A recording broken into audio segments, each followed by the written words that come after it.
जय हिंद फ्रेंड्स। तो यहाँ पर हम आपके लिए paper code BEGC 106 popular literature के कुछ इंपॉर्टेंट क्वेश्चंस को डिस्कस करेंगे जो आपके जून एग्जाम के लिए इंपॉर्टेंट है। अगर आप लोग जून एग्जाम देने जा रहे हो, आपका पेपर कोड जो है BEGC 106 है, तो ये क्लास आपके लिए इंपॉर्टेंट होने वाली है। तो आप लोग इस क्लास को पूरा एंड तक देखिएगा।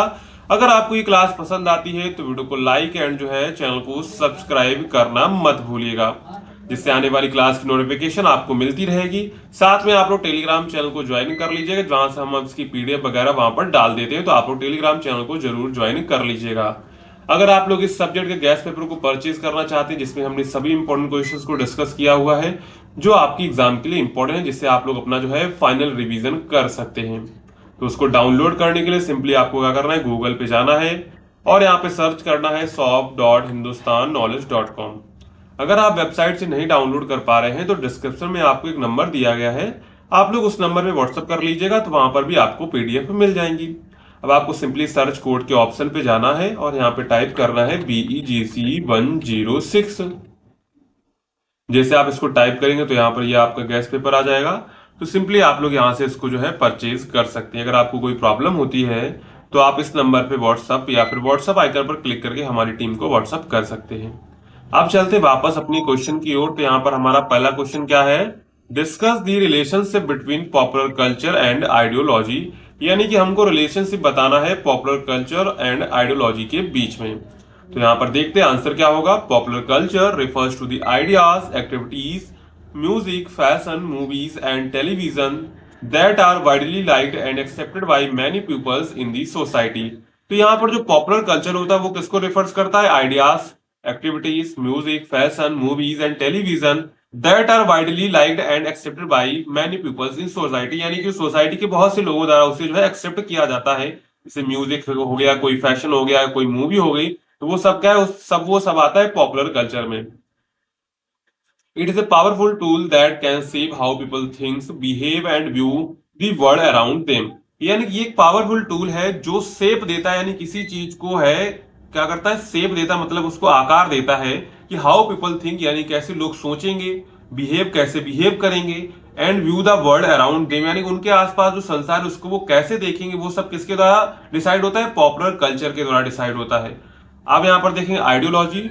तो ideology on the other hand is system, ideas and believes that reflect the values of a particular group और सोसाइटी। तो यहाँ पर आइडियोलॉजी क्या होता है, आइडियोलॉजी एक आइडिया सिस्टम है, आइडियाज एंड बिलीव का, that reflect is the values of particular groups of society. यानी कि कोई सोसाइटी या पर्टिकुलर ग्रुप का जो है किस पर बिलीफ होगा या फिर उनकी क्या वैल्यूज होंगी, उसी को हम लोग कहते हैं ideology. These beliefs can be about politics, ये जो बिलीव्स है पॉलिटिक्स पर हो सकते हैं, रिलीजियन हो सकते हैं, जेंडर रोल्स पर हो सकते हैं या फिर सोशल बिहेवियर पर हो सकते हैं। अब इसके बाद आगे देखेंगे तो popular culture and ideology are closely connected. Popular culture often spread and support certain ideologies either openly और subtly. For example, movies and TV shows can promote ideas about what is considered normal or desirable in terms of beauty, success and gender roles. If we constantly see heroes as a strong man and women as emotional or dependent, it can influence our beliefs about gender even if we are not aware of it.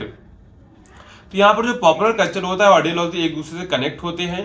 Popular जो culture होता है often spread and support certain ideologies, यानी क्या करता है, जो है कोई सर्टेन आइडियोलॉजी यानी कोई निश्चित आइडियोलॉजी को सपोर्ट करता है, उसको स्प्रेड करता है, आइदर ओपनली भी करता है और सब्टली भी करता है। फॉर एग्जाम्पल, कोई मूवी या कोई TV serial can promote it's about what is considered normal और desirable terms of beauty.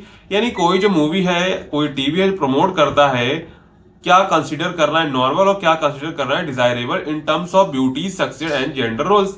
If we constantly see heroes as strong man, यानी हम जो लगातार ये मूवी में देखते हैं कि हीरो क्या होता है, स्ट्रॉन्ग मैन होता है, एंड वुमेन एज इमोशनल और डिपेंडेंट, यानी कि जो वुमेन होती है वो इमोशनली वीक होती है एंड डिपेंडेंट होती है।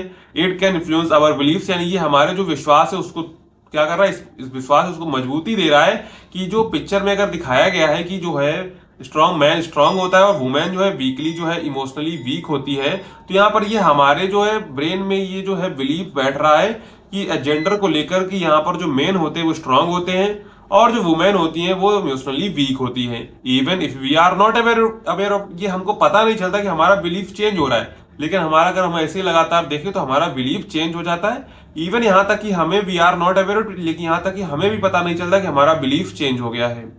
At the same time popular culture also challenge dominates ideologies must music art and films have often been used to question unfair systems such as racism, sexism, or inequality. For instance, hip hop music in the 90s, 80s, and 1990s often highlighted the struggles of black communities and criticized social injustice.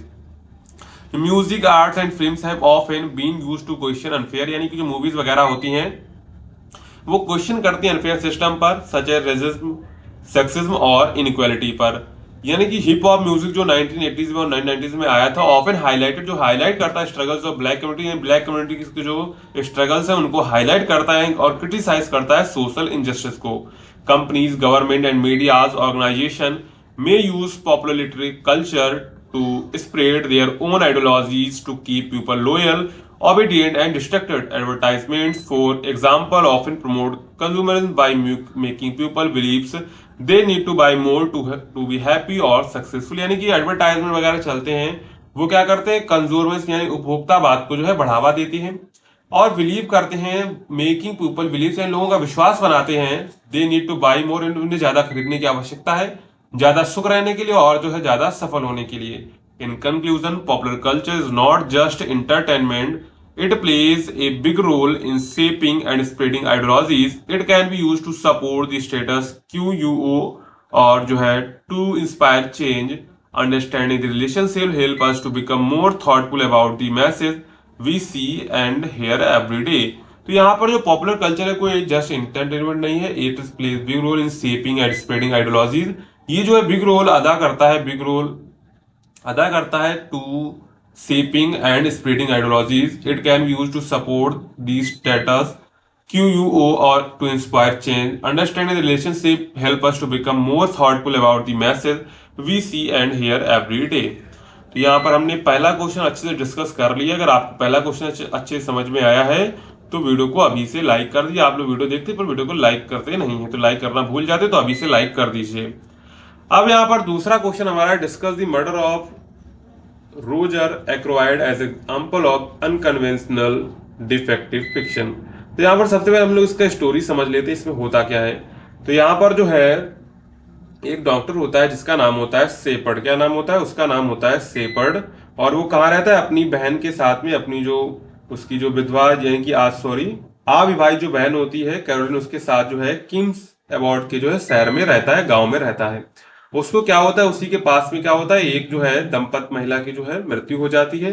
तो उसको वहां पर बुलाया जाता है उस मृत्यु को प्रूव करने के लिए। तो उसी के बीच कहानी घूमती है। लेकिन जो इसके बाद क्या होता है, इसके बाद जो रोजर एक्रोयड होता है वो जो है डॉक्टर को अपने पास बुलाता है और बताता है कि उसने आत्महत्या की थी और उसने उसमें नाम लिखा था कि उसने आत्महत्या क्यों की थी। यानी कि उसने जब उसकी जो आत्महत्या करने से पहले उसने एक लेटर लिखा था, उस लेटर में उसने नाम लिखा था किसकी वजह से वो हत्या कर रही है। तो यहाँ पर जो डॉक्टर ही, बाद में पता चलता है कि डॉक्टर ही हत्यारा होता है जो उसको भी मारता है। यानी कि जो उसकी मृत्यु जो लेडीज होती है उसका नाम होता है फेरस। क्या नाम होता है? फेरस। फेरस को भी मारता है और जो उसके पति होता है रोजर एक्रोयड उसको भी मारता है। आगे चलकर ये हमको पता चलता है। तो ये स्टोरी इसलिए अनकन्वेंशनल कही जाती है। The murder of Roger Ackroyd by Agatha Christie, published in 1926, is considered one of the most famous and controversial detective novel in the history of crime fiction. It features the famous Belgian detective Hercule Poirot and is also known for its shocking twist ending. What makes this novel stand out this way, Christie broke the traditional rules of detective fiction. That is why it is often called an example of unconventional detective fiction. यानी कि अगर हम लोग कोई देखें, जैसे कोई fiction वाली मूवी है, डिटेक्टिव वाली जो कोई नॉवेल होता है, तो वहां पर क्या होता है, कोई एक होता है जो किसी डिटेक्टिव, कोई डिटेक्टिव होता है या फिर किसी की सहायता कर रहा होता है कोई चीज को जो है कंक्लू खोजने में या फिर केस को सॉल्व करने में। लेकिन यहाँ पर क्या होता है, यहाँ पर जो केस सॉल्व कर रहा है उसी ने उसको मारा हुआ है। तो यहाँ पर क्या हो रहा है, जो ट्रेडिशनल रूल्स है वो यहाँ पर जो है क्रिस्टी ने तोड़े हुए हैं।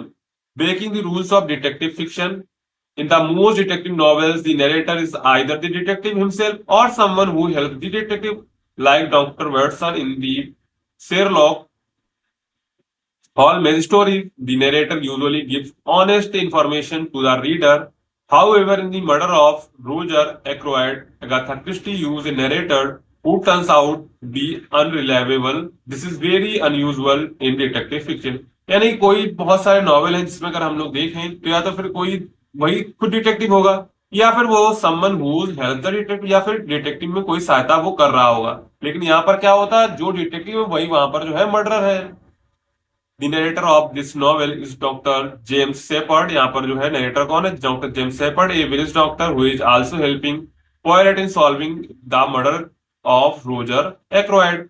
So throughout the story, Dr. Shepard seems to be a normal character giving us details in the investigation. यानी कि आप शुरुआत में तो हमको पता चलता है कि जो डॉक्टर शेपर्ड है बिल्कुल नॉर्मल कैरेक्टर है, but in the end, the reader is shocked to discover that Dr. Shepard himself is the murderer. यानी बाद में क्या होता है, रीडर शॉक हो जाते हैं जब उनको पता चलता है कि मर्डर जो है डॉक्टर हिमसेल्फ, यानी डॉक्टर हिमसेल्फ खुद है, यानी डॉक्टर सेपर्ट ने खुद उन दोनों की मृत्यु की, उनको मारा हुआ है। This twist changes how we review the entire story and makes us question everything he had told us. इसके बाद use of unreliable narrator.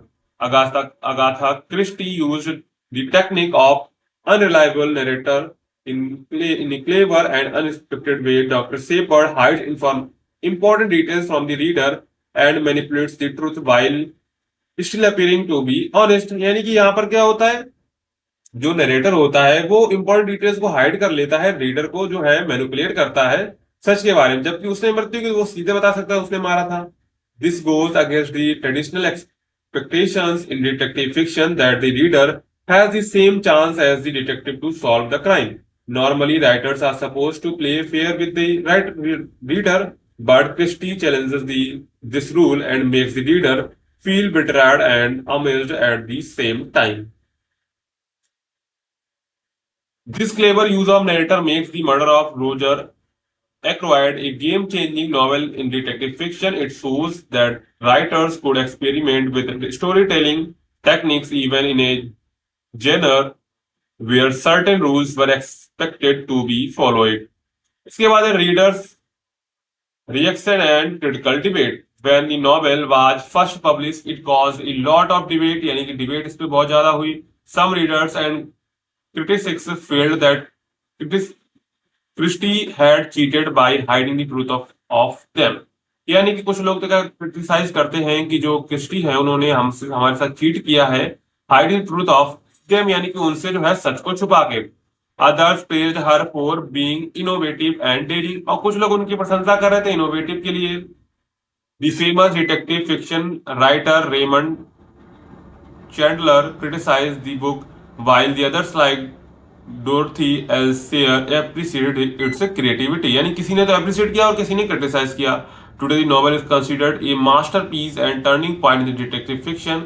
Many modern writers have been inspired by Christie's use of unreliable narrator. It opened the door for more psychological and complex storytelling in crime novels. इसके बाद यहाँ पर conclusion लिखकर अपना answer समाप्त करेंगे।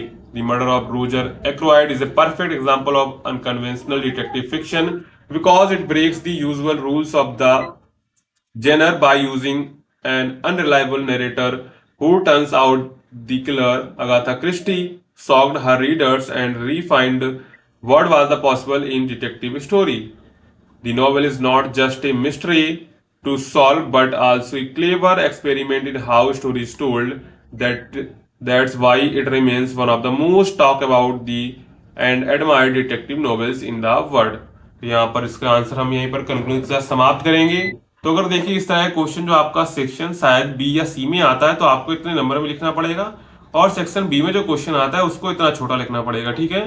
तो आपको अपने टाइम के अकॉर्डिंग ही आंसर लिखना है। इसके बाद है enumerate the various form of the popular literature है। पॉपुलर लिटरेचर कौन कौन से वेरियस फॉर्म है वो देखने को मिलते हैं, तो वो भी देख लेते हैं। Popular literature refers to the writing that are enjoyed by a large number of people. It is usually simple, entertaining, and easy to understand. It is not meant for deep study like classical or high literature. Instead, it means aim to certain inform or inspire everyday readers. Here are the main form of popular literature.